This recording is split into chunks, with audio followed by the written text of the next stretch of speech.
The umbrella was the first thing he bought them. Not the apartment, not the doctor, not the man in the grey suit who came, 3 days later, to explain to Nora Bennett that her landlord had been persuaded, on very short notice, to void the eviction and issue a written apology.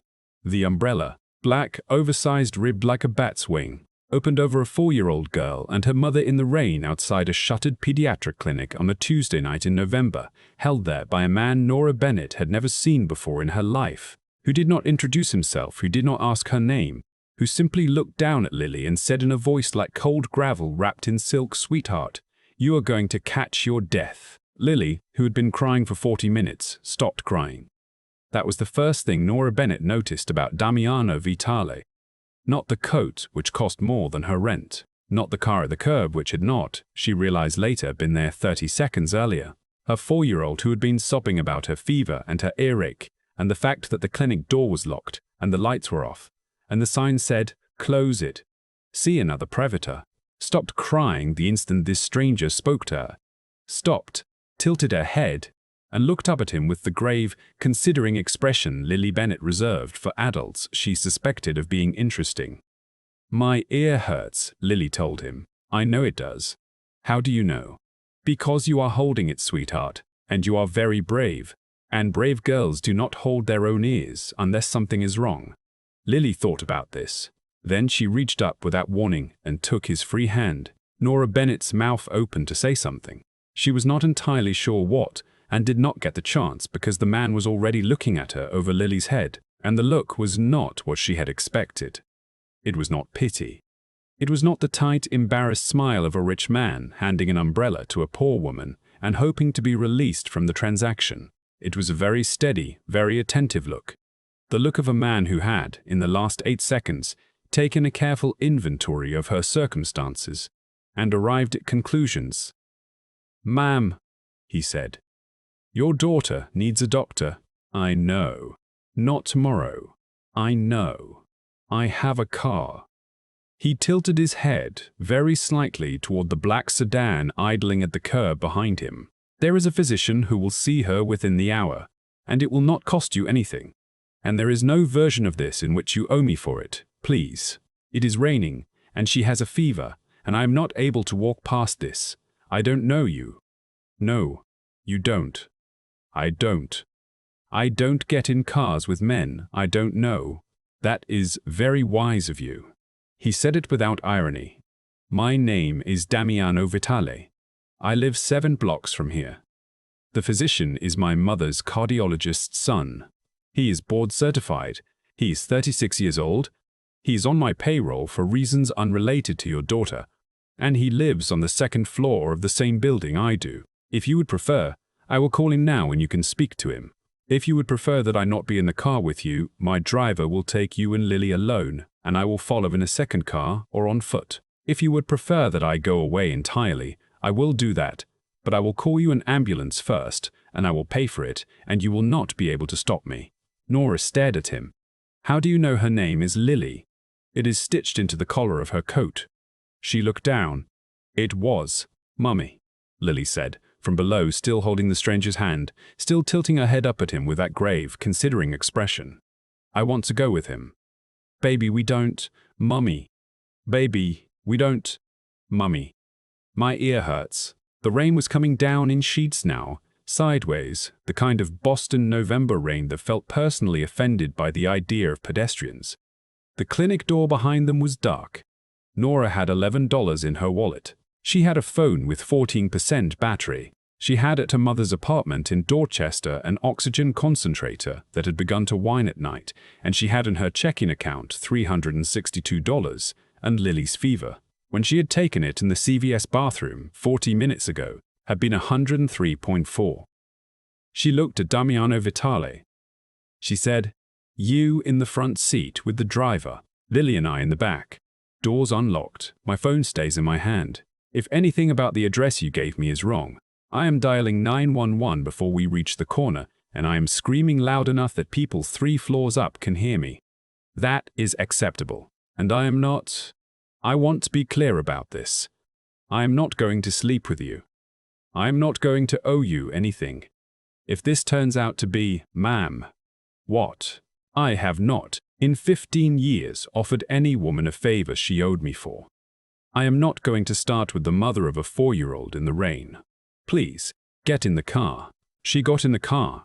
Lily fell asleep against her shoulder in the back seat before they reached the second traffic light. Damiano Vitale sat in the front, next to a driver who did not turn around and did not speak. He did not look back at her once during the ride. He looked out the windshield at the rain, and at one point he took out his phone and made a very short call in Italian, of which Nora caught only 2 words, bambina and febbre. And then he put the phone away and did not speak again until they pulled up in front of a brownstone on Marlborough Street she had never had any reason to walk past in her life. A woman in her 60s, grey hair in a low bun, was already waiting on the front steps under a porch light with a folded blanket over her arm. Behind her, a younger man in a soft grey sweater with a stethoscope around his neck stood with his hands in his pockets, patient, unhurried, watching the car pull up the way one watches a train arrive on schedule. "Miss Bennett," the older woman said, coming down the steps to meet her, taking the blanket off her arm and offering it out. "I and Rosalia. I run this house. Bring the little one inside, please. Dr. Cole is here. There is hot water in the kitchen, and I have made toast because I did not know if you had eaten." How did you know my name?" "Mr. Vitale called me from the car. He didn't ask me my name." Rosalia smiled, very slightly, without meeting Nora's eyes. "No, ma'am. He did not need to. Adrian Cole, the doctor board certified 36 on Damiano's payroll for reasons unrelated to Lily, examined Lily on a settee in the front parlor with the gentle patient competence of a man who had not, at any point in the last decade, needed to hurry through an examination for insurance reasons. Acute otitis media, he said. Bilateral. He had brought amoxicillin in liquid form from his own supply. He wrote a 5-day course on a prescription pad, handed the first dose to Nora in a small plastic cup, and told her that if the fever was not down by morning, she was to come and knock on his door on the 2nd floor at any hour, and he meant any. He did not at any point during the examination mention money. He did not at any point during the examination ask her for insurance information. When he was gone, Rosalia brought Nora a mug of tea and a plate of buttered toast and a second plate of small anise cookies and set them on the low table in front of her, without commentary. Lily, dosed and drowsy and no longer crying, was asleep on the settee under a knit blanket that had, Nora suspected, been on some Vitale grandmother's lap 40 years ago. Damiano Vitale sat across from her in a leather armchair. He had taken off his coat. He was, without it, less imposing and more human. A tall, dark-haired man in his late 30s, in a dark grey suit that had been cut, at some point, by someone who understood his shoulders. His hands were folded in his lap. He was again looking at her face and only her face. And Nora, who had spent 4 years of single motherhood being looked at by men in ways she had learned to catalogue and dismiss, noticed the discipline of it and did not at first know what to do with the noticing. "Miss Bennett." "Nora." "Nora." He nodded once. "I owe you an explanation. You owe me a bill." "There is no bill." "There is no bill." "There is always a bill." "There will not be one." He was quiet for a moment. "May I ask you something?" "You may ask." "Your daughter's name is Lily Bennett, not Lily Wilder." Nora went still. "How do you know that name?" "Because your ex-husband is Preston Wilder III of the Boston Wilders." "Because Preston Wilder III, 3 years ago, filed a very ugly petition against you for full custody, which he lost, and which he has been appealing ever since through a firm called Thorne and Ashford. Because Gerald Thorne of Thorne and Ashford is the same Gerald Thorne who, in 2011, filed the paperwork that transferred your father's shipping company to a man named Cesare Bruno. And because your father, Thomas Bennett of Bennett & Sons Marine Freight, is a man I have owed a debt to since I was 19 years old. I did not know until I saw the name stitched into your daughter's coat that the woman standing in the rain outside a closed pediatric clinic on Blossom Street tonight was Thomas Bennett's daughter. I have known since I saw the name." Nora did not, for a long moment, breathe. Then she said, very carefully, "You knew my father. He gave me a job on his docks when I was 19 years old. My father had died the year before. My family was reduced There were not many men in this city who would put a Vitale on their payroll in 1999. Your father did. He did it in front of witnesses. He paid me a wage a full $1 an hour above what he paid the men beside me. And he did that for 18 months. And when I asked him why he did it, he told me in his office, on a Tuesday afternoon, that he had known my father in the old country, and that my father had done him a kindness once, and that debts of that kind traveled with a family whether the family wanted them to or not. He met her eyes. I have been waiting, Nora Bennett, for 12 years for a way to repay that debt to your father's daughter that did not look like exactly what it would have been, which is a man using a woman's grief as a lever. Tonight I was walking home from a meeting on Cambridge Street. It was raining. I turned a corner. I saw a woman and a very small child standing outside a locked door in the rain, and the woman was arguing on the phone with the landlord about an eviction notice, and the child was holding her ear. I did not know, when I stopped, that it was you. I stopped because it was raining, and she was 4, and no one else on the street was stopping. That is what happened tonight. Everything else is what has been true for 12 years. Nora looked at him. She looked at him for what felt like a long time. She said, "The eviction." I heard the phone call, yes. I could not help hearing it. He's giving me until Friday. He is not. He is not, Nora. By Friday morning he will have called you to tell you that there has been a clerical error, and that the notice was posted in error. And that, of course, you may stay as long as you like. He will send this in writing, on his letterhead, and he will include, at the bottom, a written apology. If he does not do this by Friday morning, on his own, without any of my people speaking to him, I will be very surprised. I do not think, tonight, he understands yet that he is going to do it. I think, by Wednesday, he will begin to. Why? Because your landlord, Nora, is a man named Marcus Bell, and Marcus Bell holds his mortgage through a bank whose loan officer takes lunch every second Tuesday of the month, with a man named Enzo Marchetti who is, as of tonight, going to be taking a slightly earlier lunch than usual this coming Tuesday. That is why. She sat back against the couch. Lily, asleep beside her, made a small sound and turned her face into Nora's thigh. "You cannot," Nora said, "solve my life." "I cannot," Damiano agreed. "I would not try, but I can tonight take one problem off your list, because it is a problem that should not have been on your list in the first place, and because a man like Marcus Bell should not be permitted to evict a woman like you, in a month like November, over $340 in back rent that his last 4 tenants have been in worse arrears over. I am not solving your life. I am correcting an accounting error.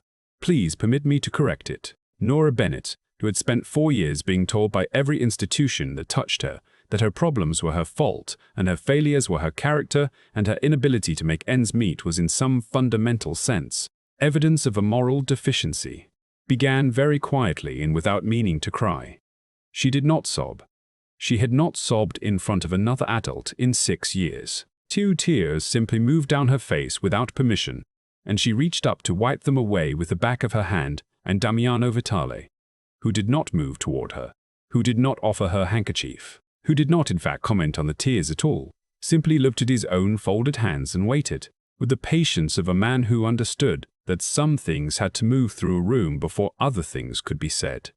When she had control of her face again, she said, "The Wilder appeal, Preston Wilder's appeal," Damiano said, "will be dropped by his attorney of record within 2 weeks, not because of anything I will do to Preston, who is, from what I have read, a small and stupid man whose father's money has protected him from consequences his entire life, because of what will happen, in the next several months, to the firm that has been representing him.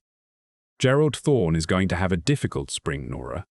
His firm is going to have a difficult year, when Thorne Ashford is no longer solvent enough to take Preston Wilder's phone calls. Preston Wilder is going to find that the second-tier firm he retains does not have the appetite for a custody appeal against a mother he has on paper no grounds against. The appeal will die. Not on Friday, not by Christmas, but by summer. And it will die when it dies, for reasons that will not, in any public record, ever be connected to you or to me. Nora looked down at her daughter. She looked at Lily's small hand curled against her thigh. She looked at the flushed, sleeping cheek. She thought of the sound Lily had made in the CBS bathroom 40 minutes earlier, when Nora had said the words, "Baby, the clinic's closed, we have to go home," and Lily had cried the particular cry of a child who had not at 4 yet learned that adults could not always fix things, and who was in that CBS bathroom learning it for the first time. She looked up at Damiano Vitale. She said, "What do you want, Mr. Vitale?" "I have told you what I want." "You have told me what you feel you owe. That is not the same thing." He was quiet for a very long time. Then he said, "I want you and your daughter to be safe. I want the eviction reversed. I want the appeal dropped. I want your mother's medical bills to stop being the reason you cannot sleep at night. Those are the things I want that are about the debt I owe your father. If you want to know the things I want that are not about your father, Nora Bennett, then you will have to ask me a different night. Because tonight, I have known you for 2 hours, and I will not offer a woman a thing she has not asked for on a night she came to my house in the rain with her sick child. That would be, in the language my mother used, unbecoming." Nora looked at him for a long moment. Then, quietly, she said, "Thank you, Mr. Vitale." "Damiano. Damiano." She swallowed. "May we sleep here tonight?" "You may sleep here as long as you like. Just tonight. Just tonight. Just tonight." He rose. "Rosalia will show you a room. It is on the 2nd floor. It has a lock on the inside of the door that only opens from the inside. My rooms are on the 3rd floor. I will not be on the 2nd floor tonight, or any night, without an invitation. There is a phone in the room, and the numbers taped to the base of it will reach, in order, Rosalia, Dr. Cole, and a car. Please use any of them, at any hour, for any reason. Good night, Nora Bennett." "Good night, Lily." Lily, without opening her eyes, said, "Good night, mister." He paused at the door. He did not turn around. Nora saw the muscle in his jaw move once. "Good night, sweetheart," he said, and left. The eviction notice was voided on Thursday. Marcus Bell called at 9:14 in the morning to say that there had been, and Nora quoted the voicemail back to Grace Molina later, "a really unfortunate mix-up on our end. The notice was pulled from a wrong file. I cannot apologize enough. Please consider your lease renewed through next October at the current rate as a gesture of good faith." Grace listened to the voicemail 3 times and then said, in the small hushed voice of a woman who was beginning to understand something she was not sure she wanted to understand, "Nora, who did you meet on Tuesday?" Nora had not, on the phone, told Grace the man's name. She had said only that a stranger with an umbrella had stopped for them in the rain and had taken them to a doctor. "His name is Damiano Vitale." Grace was quiet for a long time. "Nora, I know." "Nora, do you know what?" "I know what he is, Grace." "Do you?" "Yes." Grace was quiet again. Then she said very carefully, "And how did he look at Lily?" Like she was the only person in the room. "And how did he look at you?" Nora did not answer for a moment. Then she said, "Like you already knew who I was, Grace. Because he did. He knew my father." Grace exhaled, slow, and said, "Nora, be careful. Not because I don't trust him, because I don't know if I trust you to walk away from him, if this is what he is." Nora did not that Thursday know how to answer that. She spent Thursday and Friday and the following weekend in her own small apartment in Dorchester, giving Lily her amoxicillin every 12 hours, checking her fever every 4, sitting up in the kitchen at 2 in the morning on Saturday with a legal pad and a pen, and writing down in her father's neat capitals everything she remembered Damiano Vitale telling her about her father in that parlor on Marlborough Street. She wrote Niten 9 and Doc Jubai and Dollar and Hoard More and Kindness in the Old Country and Dollar and Hoard More and Kindness in the Old Country and Beat Travels with a Family. She sat with those 5 phrases for a long time. She underlined DB Travels with a Family 3 times. Then, at 2:40 in the morning, she wrote, in smaller letters, in a different pen, and Cesare Bruno, because that was the other thing she had not been able to stop thinking about since Tuesday night. Damiano Vitale had said the name Cesare Bruno in that parlor without emphasis, the way you say the name of a man whose full weight you assume the other person in the room already understands. He had said it once. He had not said it again. He had not needed to. But the name had in the 4 days since taken up a great deal of space in Nora Bennett's kitchen at 2 in the morning, because Cesare Bruno was the man who had in the summer of 2011 taken Bennett & Sons marine freight for 11 cents on the dollar, and Cesare Bruno was the man whose forged manifest had been quietly slipped into her father's own office desk by a shipping clerk, who had 3 weeks later retired to Florida and bought a house. And Cesare Bruno was the man Nora Bennett had at 19 standing at her father's grave in a wet March, promised the wet earth she would one day ruin. She had not, in the 12 years since, made any progress on that promise. She had made progress on survival, which was, she had come to understand, a different project. Damiano Vitale, without asking her permission, without asking her anything at all, had, in one sentence in a parlor on Marlborough Street on a Tuesday night in the rain, put the two projects back on the same table. She sat with the legal pad until 4 in the morning. At 4 she wrote, at the bottom, one more line, I have to see him again. She saw him again on Monday. She saw him because Preston Wilder, her ex-husband from whom she had been divorced for 3 years, and whose lawyer's calls she had learned to dread the way one learns to dread a specific ringtone, called her at 11 in the morning to tell her that he was in the neighborhood and was coming by to pick up Lily for lunch. This was, per their custody agreement, not permitted. Preston's visitation was every other Saturday, supervised at his mother's house in Wellesley. Preston, however, had learned early in the divorce that the words not permitted meant to a Wilder inconvenient but negotiable, and Nora had learned early in the divorce that arguing with him on the phone was a losing exercise, because Preston did not in any real sense hear women. He arrived at 11:40. He was in a camel coat and had, Nora noticed, been drinking. He was not drunk. He was in the particular Wilder state of fortified, the state in which men of his class went into difficult conversations with women. He stood on her stoop and asked to come up.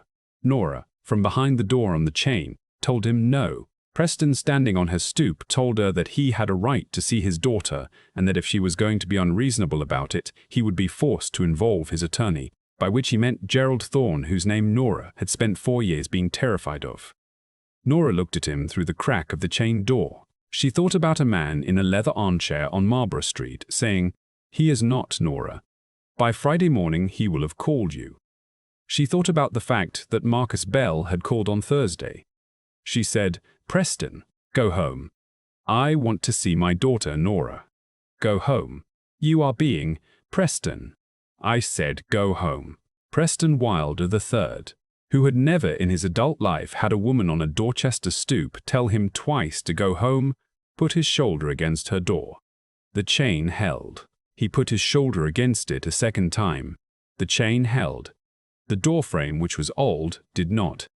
Nora stepped back. She scooped Lily off the couch behind her and put her still holding a picture book into the bathroom and locked the bathroom door from the outside with the little slide bolt she had installed. The winter Lily turned 2, and she came back into the living room to find Preston Wilder in her apartment in his camel coat with a small, triumphant smile on his face. Now, he said, let's talk. She dialed 901. He knocked the phone out of her hand. He did it the way a man like Preston Wilder knocked things out of hands.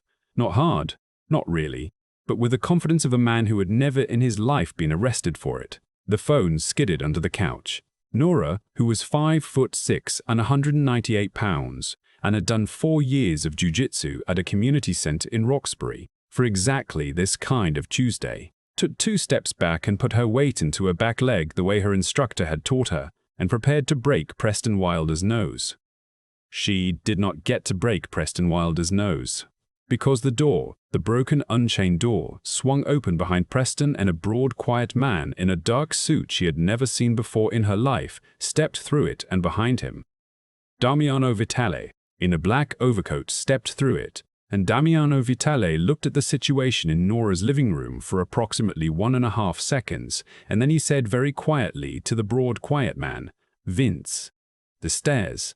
Preston Wilder was in the stairwell before he understood he had been moved. He was on the 2nd floor landing before he understood who had moved him. He was on the sidewalk in front of the building in the rain without his camel coat before he understood that the broad, quiet man was named Vince Ricci, and that Vince Ricci was, in the language of certain federal court transcripts, an enforcer. and that Vince Ricci had in the 90 seconds it had taken to walk him down 3 flights of stairs. Explained to him in a very calm voice what would happen to Preston Wilder, and to the entire Wilder family if Preston Wilder ever again crossed the threshold of Nora Bennett's apartment. Preston Wilder, standing on the sidewalk in the rain in his shirt sleeves, threw up on his own shoes. Vince Ricci went back inside to get the coat.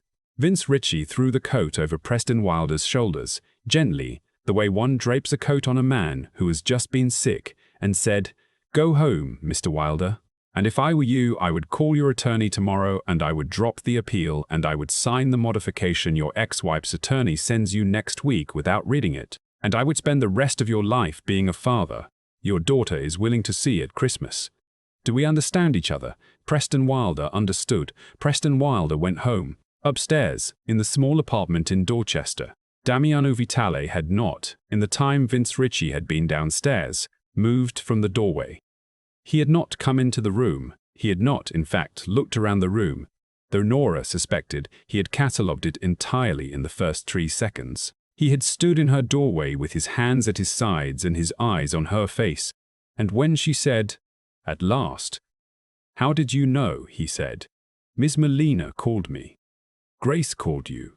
"Miss Melina called Enzo Marchetti at 11:08 this morning. She had made a note of the number he gave her when she picked you up from my house on Wednesday morning and drove you home. She told him that Preston Wilder had called your phone at 10:50 and had said he was coming to your building. She asked whether there was anything that could be done. Enzo called me. I was 6 blocks away." Nora sat down on the couch. She sat down because her legs did not for a moment seem to want to hold her, and because Lily was in the bathroom and needed her to be a mother in about 90 seconds, and because she needed, before that 90 seconds began, to have a very quick and very private conversation with herself about a great many things. She looked at Damiano Vitale in her doorway. She said, "Come in. Close the door." He came in. He closed the door. He did not sit. He stood by the door with his hands at his sides and waited. She said, "I have been trying since Tuesday night to decide whether you are a door I should walk through." "I know. You knew. You are Thomas Bennett's daughter, Nora. Of course you would be trying to decide. Your father would have raised no other kind of woman. You are dangerous. Yes. You are dangerous to me, specifically, if I walk through this door. Because if I walk through this door, and it turns out you are lying about what you owe my father, and it turns out you are lying about what you want, then I am a woman with a 4-year-old daughter who has just handed her enemies to a man who might one day be an enemy himself. Do you understand what I am telling you? I understand exactly what you are telling me. Then tell me why I should walk through it." Damiano Vitale was quiet for a long moment. Then he came and sat down, not next to her but in the armchair across from the couch, which was the chair her father had bought her at a yard sale in Quincy when she was 22 and pregnant with Lily and terrified. He sat down in that chair, and he folded his hands, and he looked at her. "I am not going to give you a reason to walk through it, Nora." "Then?" "Because if I give you a reason, and the reason turns out to be inadequate later, you will hold me to the reason, and I will not survive the holding. So I'm going to tell you instead 3 things that are true, and I'm going to let you walk through the door or not walk through it based on the 3 things.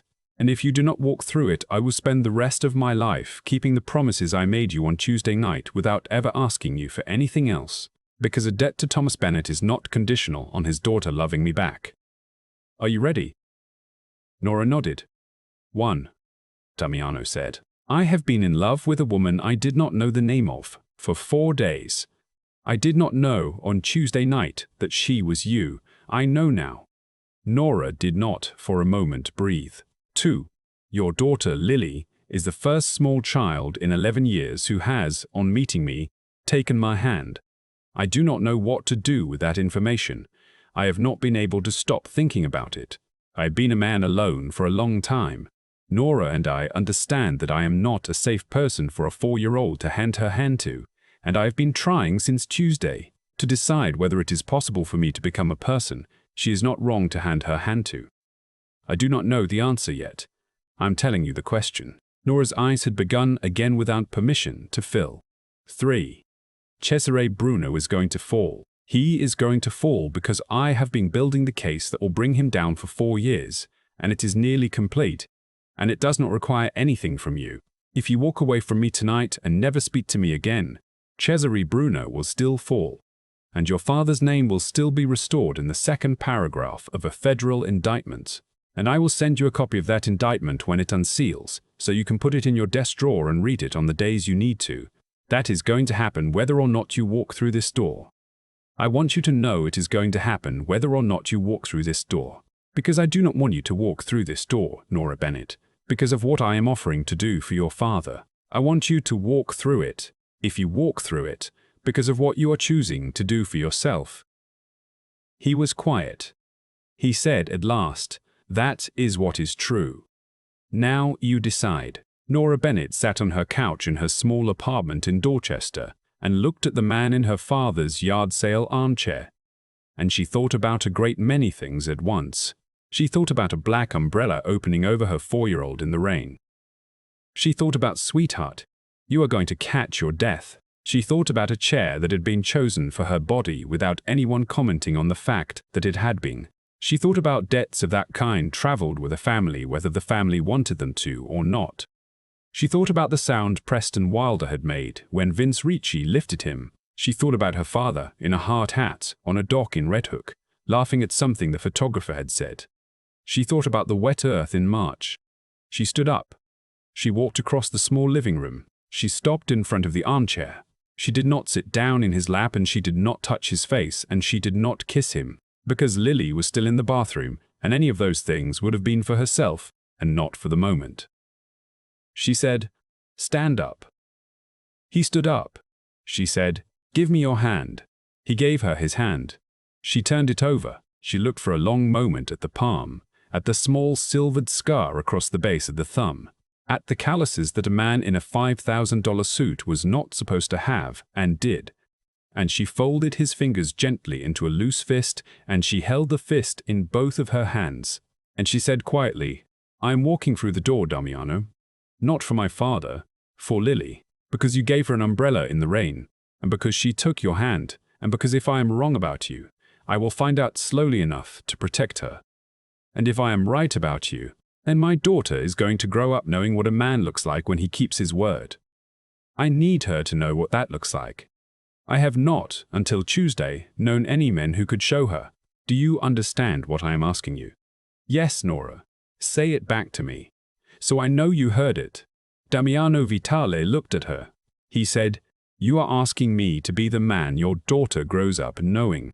You are not asking me to be your husband. You are not asking me to be her father. You are asking me to be in her life an example of a man who keeps his word. And you are telling me without telling me that if I am not that man, you will take her out of my life at the first sign, and I will not see either of you again, and I will not deserve to. Is that what you are asking me?" "Yes." "Then I accept." She let go of his hand. She went without another word to the bathroom, and she unlocked the little slide bolt, and she opened the door. And Lily, who had through the whole of it been sitting on the closed toilet lid looking at a picture book about ducks with an expression of profound and undisturbed concentration, looked up at her mother and said, "Mummy, is the loud man gone?" "Yes, baby, he's gone." "Is the umbrella man still here?" "Yes, baby, he's still here." "Good," Lily said, and slid off the toilet lid, and walked out of the bathroom carrying her book, and went straight to Damiano Vitale, and stopped in front of him, and held up the book. "Read this to me," she said. Damiano Vitale, who had not in 20 years read a picture book about ducks to a 4-year-old, sat down on Nora Bennett's yard sale couch and took the book, and Lily climbed up next to him without waiting to be lifted. And he began in the low, unhurried voice that could clear a boardroom to read her a picture book about ducks. Nora Bennett stood in the doorway of her small kitchen and watched them. She did not, for a long time, move. Grace Molina, when she came over that night, after her shift at the Drake, took one look at the two of them on the couch, Lily asleep with her head on Damiano's arm, Damiano reading the New York Times on his phone with the arm perfectly still so as not to wake her, and turned to Nora in the kitchen and said in a whisper, "Nora, I know. That man is going to burn the world down for that child. I know you know what that means." "Yes, Grace, I know what that means. Yes, Race looked at Nora for a long moment.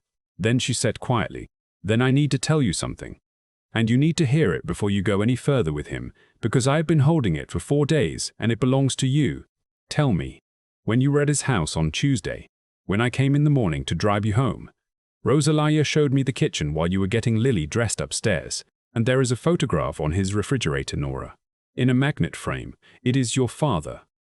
On the docks in Red Hook, 1999, standing next to a 19-year-old boy in a hard hat who is looking up at him like he is the sun. The photograph has been on that refrigerator for a long time. The magnet is faded. Rosalia saw me looking at it, and she said, without me asking, 'That is the man who taught Mr. Vital how to be a man.' And then she looked at me, Nora, and she said, 'Tell Miss Bennett we have been waiting for her.'" Nora put down the glass of water she had been holding. She said, "Grace, I know. That is not a small thing you just told me. I know it isn't. How long has that photograph been on his refrigerator?" Rosalia said 12 years. Nora stood in her kitchen and looked at the man on her couch reading the Times with a 4-year-old asleep against his arm, and she thought, very clearly, for the first time in 12 years, that her father had known. That her father had known in 1999 when he hired a 19-year-old Vitali on his docks and paid him $1 an hour, more than the men beside him, exactly what he was doing, and exactly what he was building, and exactly what would come of it one day if he did not live to see it done. Thomas Bennett had not lived to see it done, but Thomas Bennett Nora Bennett understood standing in her small kitchen in Dorchester on a Monday night in November, had put a hand on the future of his daughter and his granddaughter 12 years before either of them existed to him as adults, and had walked away from that hand and had never told anyone, because that was the kind of man Thomas Bennett had been. Nora Bennett had, at last, walked into her inheritance. Part 2. The inheritance was not, in the end, the money. The money came, of course. It came slowly over 18 months in the form of a restitution order attached to the Cesare Bruno indictment, a check from a federal receiver that arrived at Nora Bennett's apartment in a plain envelope with a return address in Washington and a total that made Grace Molina standing in the kitchen when Nora opened it sit down on a kitchen chair and put her head between her knees. The money bought back the Bennett & Sons name in the paper filing in Suffolk County, and it bought a small stone that replaced the flat one on Thomas Bennett's grave, and it bought a fund at Mercy General in his mother's memory, and it bought, at Lily's insistence, a rescue greyhound named Duck. But the money was not the inheritance. The inheritance was the photograph on the refrigerator, and what it had cost her father to put it there, and what her father had understood about the shape of the world that Nora had not, at 19 or 24 or 28, understood. Thomas Bennett had understood that mercy, the kind you extended on purpose, to a 19-year-old boy in a hard hat whose family name would keep every other dock in the harbor from hiring him, was the only currency in the world that appreciated. Thomas Bennett had understood that the world was full of men who mistook cruelty for strength, and that the way to survive those men in the long run was not to become one of them, but to build, quietly and without announcement, a network of the people who had chosen at some crucial hour to be kind to you instead. Thomas Bennett had understood that Cesare Bruno was going to come for him eventually, and had in the 18 months before Cesare Bruno did, made a series of very quiet phone calls to a young man on his docks, and to 2 dock workers in Red Hook, and to a nun who ran a soup kitchen on Court Street, and to an accountant in Newark, and had said to each of them some version of, "If anything happens to me, my wife is at 4712 Chestnut Street in Dorchester, and my daughter is 19 years old and she does not know any of this, and I would consider it a personal kindness if one day the world was a little softer to them than it was to me." Nora Bennett learned all of this in pieces over the winter from Damiano Vitale, and from Rosalia, and from a very old nun named Sister Bernadette who came one afternoon in January to have tea in the parlor on Marlborough Street, and to look at Nora for a long time and to say at last, "Child, your father used to bring me the profit from every 3rd shipment out of Pier 11, in an envelope in cash on the first Friday of the month for 22 years. I fed 1,000 men on that money. I did not know his daughter's face until today. I would like to tell you what your father's laugh sounded like at 42, if you would like to hear it." Nora, sitting on Rosalia's parlor couch with a cup of tea in her hands, said, "Yes, please." Sister Bernadette told her. That, Nora Bennett understood, was the inheritance. It was not the check from the federal receiver, though the check was welcome. It was the 93-year-old nun on the couch across from her who had known her father's laugh at 42. It was the fact that her father's laugh had apparently been the laugh of a man who was in the moment absurdly and completely happy, and that Nora had not in 12 years been able to reliably remember that laugh, and that Sister Bernadette had brought it back to her over a cup of tea in a parlor she would not 6 months earlier have been able to imagine being welcomed into. Which is not to say the winter was gentle. The winter was not gentle. The winter was a slow, deliberate, patient dismantling of the men who had over 12 years built a small kingdom on the ruin of Thomas Bennett, and it was when Nora looked back on it later, the most focused and clear-eyed thing she had done in her adult life. Damiano did not lead it. Damiano provided the tools and the doors, and when necessary the enforcement, but the strategy was Nora's, and the sequencing was Nora's, and the mercy, or the withholding of it, was Nora's and Salvatore Conti, the old consigliere of the Vitali family who sat in on the Sunday planning meetings in the library on Marlborough Street with his hands folded on the head of his cane, said to Damiano one Sunday in December, after Nora had left the room to check on Lily, "She is running your father's playbook, Damiano, and she is running it better than he did. I know. You understand what you have here. I understand what I have here, Salvatore. Do not," the old man said, "under any circumstance let her leave this house." Damiano did not answer that. He did not need to. The men Nora took apart in order with ease. Marcus Bell, the landlord who had tried to evict her the week her mother was rehospitalized. Bankrupt by Federi, his 3 buildings sold at auction to a non-profit housing trust. Damiano's cousin sat on the board of his name attached, in a small item in the Globe, to a pattern of illegal evictions of tenants of color in Dorchester and Roxbury that had, until Nora Bennett's file had been quietly walked over to a Globe investigative reporter by an attorney friend of Salvatore Conti's gone unreported for 11 years.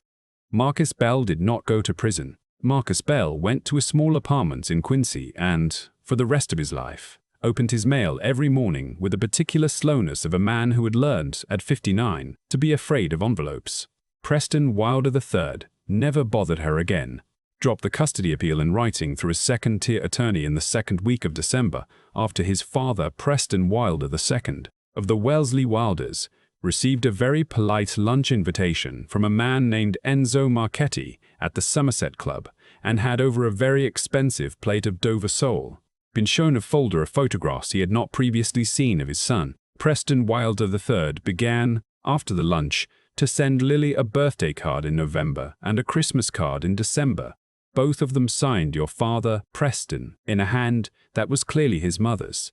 Lily at 4, and then at 5, and then at 6, put the cards in a shoebox under her bed without reading them, because Lily had decided at some point in her 5th year, and without consulting anyone, that the umbrella man was her father, and that the man in the camel coat was a man her mother had once been married to for reasons Lily was too polite to inquire into. Gerald Thorne of Thorne and Ashford, indicted in March on 11 counts of securities fraud in an unrelated matter, the evidence for which arrived at the U.S. Attorney's Office in a plain manila envelope with no return address. Gerald Thorne's firm did not survive the indictment.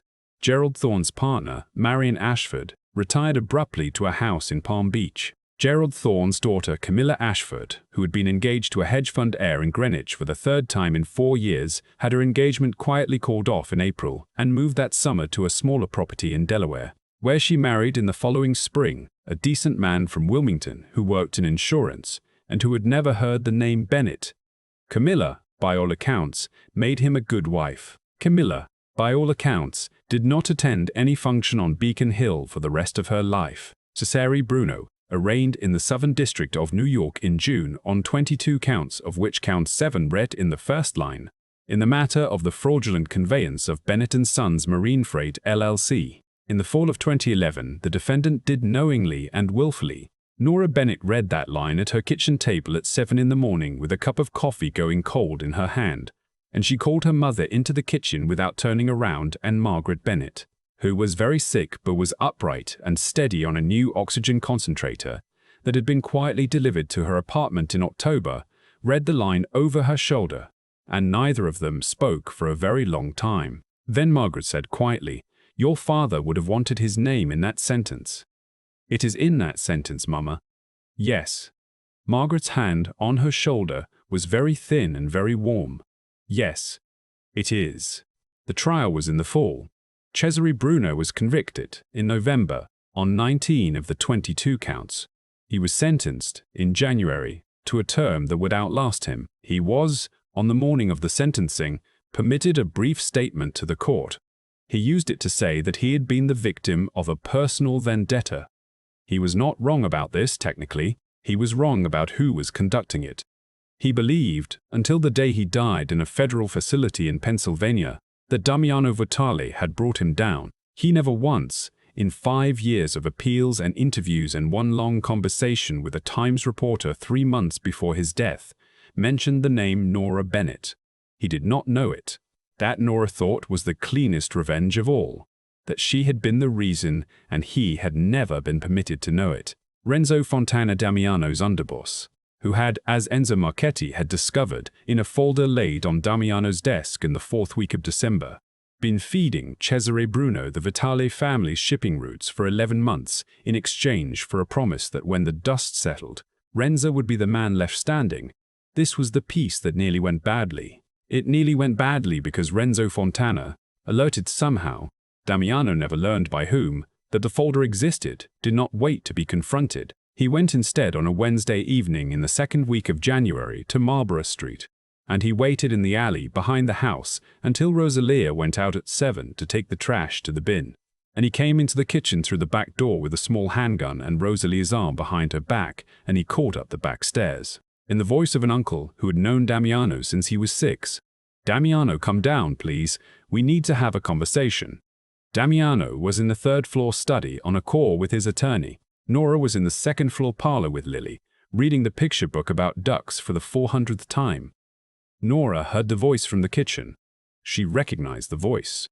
Renzo had been to the house twice since November. Renzo had on the first visit brought Lily a small stuffed elephant which Lily had accepted politely and had not thereafter played with because Lily had at 4 developed a private and reliable radar for adults she did not entirely trust. Nora heard the voice.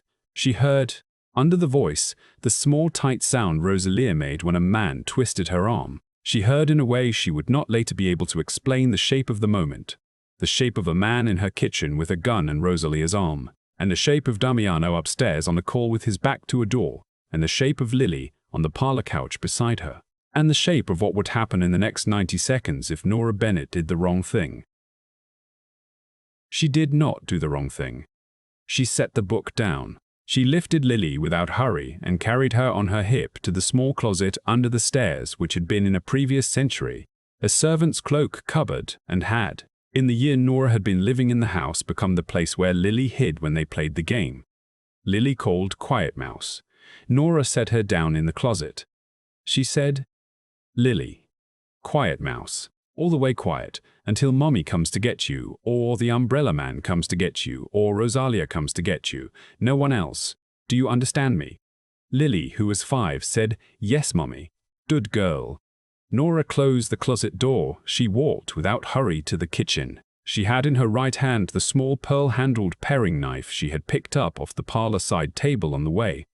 The knife Rosalia used to peel apples for Lily in the afternoons, and she had, in her left hand, her phone, on which she had, without looking down, dialed a number labeled ENZO in her contacts, and had pressed the little green button, and Enzo Marchetti, who was at that moment in a car 3 blocks away because Enzo Marchetti had for 11 months been quietly stationed within 3 blocks of Marlborough Street whenever Nora and Lily were in the house, heard from the phone in her pocket. The following exchange: Nora, in the kitchen doorway.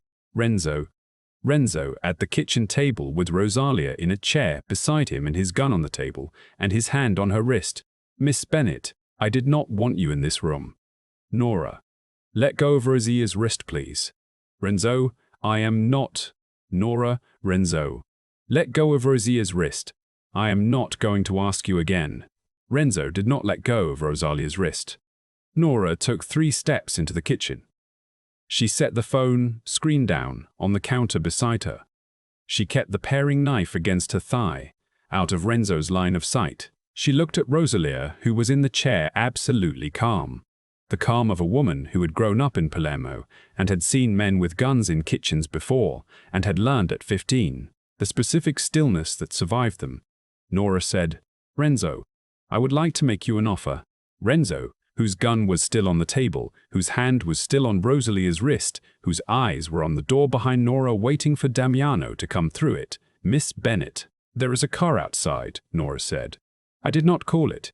It has been outside for 11 months. In that car, right now, is Enzo Marchetti, and Enzo Marchetti is listening to this conversation through the phone in my hand. Enzo has been listening for approximately 45 seconds. Enzo has, in that time, made 2 phone calls. One was to Vince Ricci, who is now standing in the alley behind this house. One was to a man named Salvatore Conti, who is on his way here. In approximately 6 minutes, this house will have more Vitali soldiers in it than it has had at any point since Damiano's father's funeral. You know this is true, Renzo. You built the protocol yourself." Renzo went very pale. "Now," Nora said calmly, "this is the offer. You are going to let go of Rosalia's wrist. You are going to slide the gun across the table toward me, slowly, with your left hand. You are going to sit in that chair with your hands flat on the table. You are going to wait for Enzo to come through the front door and Vince to come through the back door. And when they come, you are going to go with them without a struggle. And in exchange, I am going to tell Damiano, who is upstairs on a call and does not yet know you are in this house, that I asked you to leave and that you left. And I am going to ask him to give you to the federal prosecutor Enzo has been building the case against you for. And I am going to ask him not to kill you tonight in this kitchen, in front of a woman who has cooked him breakfast every morning since he was 31 years old. That is the offer, Renzo. It is a good offer. It is the only offer you are going to receive tonight, and it will expire the instant Damiano comes down those stairs and sees his gun on this table and Rosalia's wrist in your hand. Do you understand me?" Renzo Fontana let go of Rosalia's wrist. He slid the gun across the table with his left hand. Nora, without taking her eyes off him, picked it up and set it on the counter behind her, next to the phone. He sat, at last, with his hands flat on the table. Rosalia stood up. She walked, without hurry, around the table. She stopped behind Renzo Fontana's chair. She placed one thin hand on his shoulder, gently, almost tenderly, and she said in a voice Nora had not heard her use before, in a Sicilian so old and so hard that Nora did not understand the words, but understood entirely the shape. "Uomo morto in una cucina di donne." Renzo Fontana closed his eyes. Enzo Marchetti came through the front door at that moment. Vince Ricci came through the back. Salvatore Conti, whose driver had run 3 red lights, came in 12 minutes later. Damiano Vitale, who had on hearing the front door put down his phone and come down the stairs and rounded the corner into the kitchen at a run, stopped in the kitchen doorway and saw his consigliere with a hand on his shoulder holding him steady, his housekeeper calm his underboss, sitting with his hands flat on the table. His enforcer at the back door, with his gun, holstered his right hand at the front door, with a folder in his hand, and in the center of all of it, standing perfectly still with a paring knife against her thigh, and a phone on the counter beside her. The woman he had on Tuesday night in the rain once opened an umbrella over. Damiano Vitale looked at Nora Bennett. He said very quietly, "Nora." She said, "Lily is in the closet under the stairs. She is fine. She is playing quiet mouse. Please go get her out. And then please take Renzo out of my kitchen, because Rosalia has, I think, been very patient with him." Damiano did not, at first, move. Then he crossed the kitchen, past Enzo, past Vince, past Rosalia and Renzo and Salvatore, and he stopped in front of Nora and he took her face very gently in both of his hands, and he said, in Italian 3 words she did not in the moment catch, but which Rosalia, who caught them, turned her face away from and did not out of respect translate for anyone else in the room ever. Then Damiano Vitale said in English, for the room, "Get Renzo out of this house. Alive. Federal custody by dawn. Nora is right. He does not die in her kitchen. Renzo Fontana went to federal custody by dawn. Renzo Fontana is serving his sentence in a facility in Kentucky and, per his cooperation agreement, will be there for the rest of his life." Renzo Fontana wrote a letter to Damiano Vitale from that facility 4 years later. The letter said, in its entirety, You should have let her kill me. Her mercy is going to outlast me. I did not know until she gave it to me what mercy given on purpose felt like. It is worse than a bullet. She is a better man than either of us. Look after the child." Damiano read the letter once in his study, and then he took it to the parlor, where Nora was reading with Lily on her lap, and he handed it to her without a word. She read it. She folded it. She folded it. She put it in the shoebox under Lily's bed with the Wilder Christmas cards. She did not throw it away. The wedding was in May at a small church in Charlestown that had been standing since before either family existed. Nora wore a dress the color of cream and iron. Margaret Bennett, upright and steady, walked her daughter down the aisle on a portable oxygen unit so light it might have been a ribbon. Lily Bennett, at 6, wore green velvet and carried a basket of white petals and a small stuffed duck. She refused to be parted from, and she walked ahead of her mother down the aisle with the grave. Considering expressions she reserved for adults she suspected of being interesting, and when she reached the altar, she stopped and she looked up at Damiano Vitale, and she said in a voice that carried to the back of the church, "Umbrella man, is it today?" "It is today, sweetheart." "Good." She turned, satisfied, and stood to one side and waited for her mother. Sister Bernadette, 94, gave the reading. Enzo Marchetti and Vince Ricci stood beside Damiano in matching dark suits. Grace Molina was the maid of honor and cried through the entire homily. Rosalia sat in the second row and did not cry because Rosalia was Rosalia, but she held Salvatore Conti's hand throughout, and Salvatore Conti gave the toast at the reception at the house on Marlborough Street. Standing beside a fire in the parlor Nora had 4 Novembers earlier slept beside for the first time. "To the Vitale family," he said, and lifted his glass. "And to the woman who walked into this house in the rain with a sick child and taught us what we had forgotten. That mercy is a thing you extend on purpose, that it costs you nothing and it costs your enemies everything. That the best men in a family are the women who choose it." He looked at Nora. "Cross this house, and you will learn her reason. Do not cross this house." Nora Bennett lifted her glass and did not, at first, speak. Then she looked at Lily, who was at that moment sitting in Rosalia's lap methodically eating the frosting of a cake pop with the concentration of a small surgeon, and she looked at her mother, who was upright in a chair by the fire with a wedding orchid pinned to her sweater, and she looked at Damiano, who was as he had been for 4 years, looking at her face, and only her face, and she said quietly, "To my father, who put a hand on our futures 12 years before we knew we needed it, to Sister Bernadette, who kept his laugh for me, to Rosalia, who kept his house for us, to every man in this room who kept his word, and to my daughter, who is going to grow up knowing what that looks like." She lifted her glass higher. "I love you all. Now eat." They ate. Outside, on Marlborough Street, in the soft May light, a light rain had begun to fall. The small, patient rain that Boston pretended, in May, to be surprised by every year. Damiano Vitale walked his new wife to the top of the front stone steps, and Enzo Marchetti, without a word, opened over both of them a very large black umbrella ribbed like a bat's wing, the same umbrella Damiano had. 4 Novembers earlier opened over a woman and a child in the rain outside a shuttered pediatric clinic on Blossom Street. Lily, coming out behind them with Rosalia, looked up at the umbrella. She looked up at the umbrella. She looked up at Damiano. She held up her arms. He picked her up without breaking stride, and he settled her on his hip, and he adjusted the umbrella so it covered all 3 of them, and they walked down the stone steps into the rain together. And no one on Marlborough Street that evening watching them go would have been able to tell you which one of the 3 of them the other 2 had been built around.